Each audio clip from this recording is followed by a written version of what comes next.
How do you communicate a technical solution to a non-technical team member? And specifically, when that non-technical team member needs to be involved in making a decision that has technical implications. That's the question that we're talking about on today's episode. My name is Jonathan Cottrell. You're listening to Developer Tea. And my goal on the show is to help driven developers like you find clarity, perspective, and purpose in their careers. And I got this question actually from a listener named Saul Cruz. Saul contacted me on LinkedIn. Feel free to connect with me on LinkedIn if you want to. I'm more active on Twitter. You can find me at @jcottrell, and you can also find me at @developerT. This question is such a good question because there's so many important topics that are wrapped up into this question. So I want to dive into the question, but first I want to kind of take a step back and talk about how this happens. Why do we end up in these situations to begin with? When I first started as an engineer, I thought that my job was to create good code that other engineers would find inspiring or creative, things that were novel and solutions to hard technical problems. This is what I thought my job was, but the truth was my job went far beyond this very simplistic version.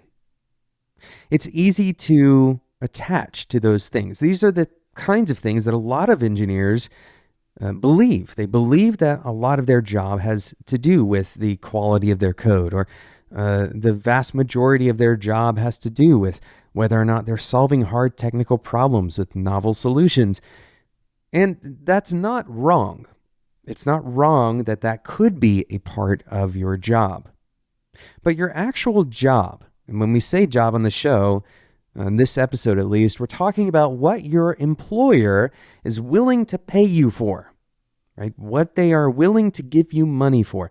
Your actual job is to provide value to that employer. Nothing more and nothing less. Now, we can get into the nuanced discussion of what exactly is value. And it's useful to at least talk about one particular aspect, and that is tangible versus intangible value. Tangible value is directly tied to some kind of obvious resource that we all share. Let's say that you are developing a feature that is a specific contingency for winning a particular customer. This is tangible value, and it's pretty clear that your contributions are tied almost directly to that value becoming a reality for your company. But then there's other intangible value. Let's say that your company is interested in having good developer relations. Well, going back to that previous misconception of what my job was when I started as an engineer, having really well written code that would impress those other engineers might be used as a recruiting tool. And it may not be the only specific thing that causes somebody to join the company. It may not be the only thing that gives you kind of a thumbs up as a developer relations expert, but it provides intangible value that snowballs and eventually connects to tangible value. So I want to go back to the question that was asked by Saul, where he asks how we can, as developers, communicate to non-technical people who we have to make decisions with. And first, I'm going to tell you how not to do it. Then we'll take a quick sponsor break, and then I'll come back and give you some tips on how to do it better. So here's the first rule on how not to communicate to a non-technical stakeholder. Don't treat them as if they want to learn the technical details. This is very difficult for me as an engineer and as someone who has kind of the mindset of a teacher, because in my mind, everything that I'm interested in, other people may also be interested in. Everything I know about a subject that helps me make clear decisions, I assume other people who want to make decisions about the same subject may also want that same knowledge.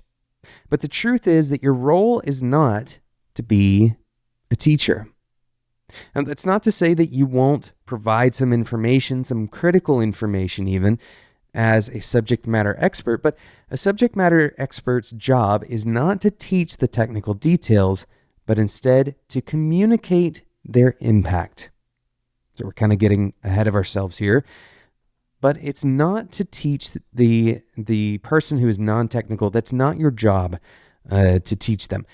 The second thing you have to be aware of as an engineer is that the reasons that you might make a decision, especially the technical reasons that you might make a decision, are very likely to not make immediate sense to your audience. In other words, let's imagine that the technical reason that you want to use a particular language is because its ability to work concurrently or some kind of performance metric. Well, communicating this raw performance metric is unlikely to sway an audience that doesn't really know the difference between one language and another or one performance metric and another. We're going to take a quick sponsor break, and then I'm going to come back and give you some pointers, some detailed ways of doing this better when you're communicating with non-technical stakeholders. This episode is sponsored by Linode. With Linode, you can get started with as little as $5 a month with Linux in the cloud. And on top of that, Linode is going to provide you, as a new user of Linode, $20 worth of credit for using the promo code DeveloperT2020. With Linode, you get 11 data centers worldwide, including the newest data center in Sydney, Australia, enterprise-grade hardware, S3-compatible storage option, and the next-generation network. Linode delivers the performance you expect at a price that you don't. You'll get root access to your Linux server along with an API that is all the way at version 4, a Python CLI. This is all because Linode is a company of developers building tools for other developers. They understand the kinds of things that you want and need to be productive. I mentioned that $5 a month. That's the Nanode plan. It starts as low as $5 a month. And of course, Linode scales all the way up to the most specific needs you could have. For example, dedicated CPU plans or GPU compute plans. Go and check it out. Head over to linode.com/developerT. Use the promo code DeveloperT2020, that's DeveloperT2020, to get that $20 worth of credit at checkout. Thanks again to Linode for sponsoring today's episode of Developer T. So if you're communicating to a non-technical stakeholder, then we should go back to that definition of what your job is, to provide value. And since value is, in many ways, determined by your audience rather than by you, it makes sense to understand what they find valuable. If you can't make the technical details worth thinking about, if you can't make it worth talking about, if your audience is not interested in those technical details, then your time spent talking about them is probably wasted. Instead, figure out what they do care about. Why are they having this discussion with you? What is the decision and its impact on the things that they are responsible for? It's even reasonable to ask somebody before a meeting, what are your primary concerns? What are your kind of factors for making this decision with me? And what role would you like me to play in the decision-making process? Are there any metrics that you're looking to optimize for? These kinds of questions can guide the conversation that you have. So you might want to ask that a day in advance so you can prepare and extrapolate from your own technical knowledge and draw the lines, draw the correlations between the options that you have, right? The decision options that you have and the impact that it has on the things that that person, that audience cares about. This sounds incredibly simple, but in reality, it's incredibly complex. Understanding what other people value is not as simple as asking them just for those metrics, but also understanding the kinds of things that they're not telling you that they value as well. Maybe they were assigned this decision and frankly, they don't really care too much about what the decision outcome is. Maybe the answer is to make the decision as easy as possible for that person to make. Ultimately, your job as an engineer is not only to write code, but to understand how that code impacts other people and how it helps them achieve various values that they care about. Saul, I hope this was helpful for you, and I know other engineers are facing this same problem. Those of you who are listening that find this valuable, please consider sharing it with other engineers that you think would benefit from it as well. Thanks so much for listening to this episode of Developer Tea. A quick reminder about JS Nation Live. JavaScript seems to be everywhere these days. Most developers, if they haven't used it yet, they probably will, but most probably already have. And JavaScript is not frozen. It's not stagnant. The tooling and the language itself are still growing and changing. And if you want to hear from the people who are responsible for that growth and change and the future of JavaScript, then head over to live.jsnation.com and get your free registration to JS Nation Live.